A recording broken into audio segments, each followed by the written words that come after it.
எல்லா பெண்களும் காலையில் எந்திரிச்சு பாத்திரத்தை விளக்கி பல்ல விளக்கி வீட்டை கொட்டி வாசை கொட்டி தண்ணி தெளிச்சு கோலம் போட்டு இட்டி தொத்தனை சுட்டு வச்சு சட்னி சாம்பார் வகை செஞ்சு வச்சு பிள்ளைக்கு ஊட்டி புருஷனுக்கு கட்டி கொடுத்து புலம்பி நாங்களும் வேலைக்கு கிளம்பி மத்தியானம் சாம்பார் கூட்டு பொரியல் அவியல் ரசம் அப்பளம் அத்தனையும் செஞ்சு வச்சு மலை மாதிரி தூஞ்சிருக்க துணியை பூரா அடிச்சு துவச்சி காய வச்சு மடித்து வச்சு போய் மில்லில் போய் மிளகாத்தூள் மல்லித்தூள் மஞ்சத்தூள் அந்த தூள் இந்த தூள் கோதுமை மாவு அந்த மாவு இந்த மாவு கோல மாவுன்னு எல்லாத்தையும் வீட்டில் வாங்கி டப்பாவா அடுக்கி வச்சு கல்யாண காது குத்து சடங்குன்னு அங்கேயும் போய் நல்லா சாப்பிட்டு வந்து சாயங்காலம் 4 மணிக்கு பிள்ளைய போய் பள்ளிக்கூட கூட்டு வந்து அதுக்கு யூனிஃபார்ம் கையோட கையை துவச்சு கொடுத்து அதுக்கு ஸ்நாக்ஸ் டீ காஃபின்னு போட்டு கொடுத்து வீட்டு பார்த்தையும் சொல்லி கொடுத்து கொஞ்ச நேரம் உட்காரலான்னு 7:30 மணிக்கு டிவி ஆன் பண்ணா என்ன கட்டின 7:30 வரும்.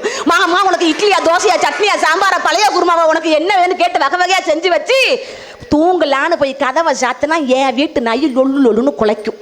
அந்த நாய்க்கு கொஞ்சோண்டு பாலை ஊற்றிட்டு அடுத்த நாள் காலைல பால்காரன் பால் ஊற்றுறதுக்கு முன்னாடியே எந்திரிச்சு வேலை பார்க்கக்கூடிய என் பெண் குல தெய்வங்கள்ட்ட கேட்டு பாருங்க, சுதந்திரம் ஆண்களுக்கு இருக்கா பெண்களுக்கு இருக்கான்னு. கால் மேல கால் போட்டு நியூஸ் பேப்பரை படிக்க வேண்டியது, காப்பியை கொண்டாந்து குடிச்சா என்ன சக்கரை கம்மியா இருக்கு, உனக்கு சுகர் இருக்குன்னு எங்களுக்கு தெரியுது, சக்கரை கம்மியா இருக்கு. உங்களை சொல்லல, பொதுவா சொல்றேன். எனக்கு தெரியும் நீ யார சொன்னேன்னு. கால் மேல கால் போட்டு நியூஸ் பேப்பரை உட்கார்ந்து படிச்சுட்டு வேகமா பைக் எடுத்துட்டு வர்ற உங்களுக்கு சுதந்திரம் அதிகமாக இருக்கா?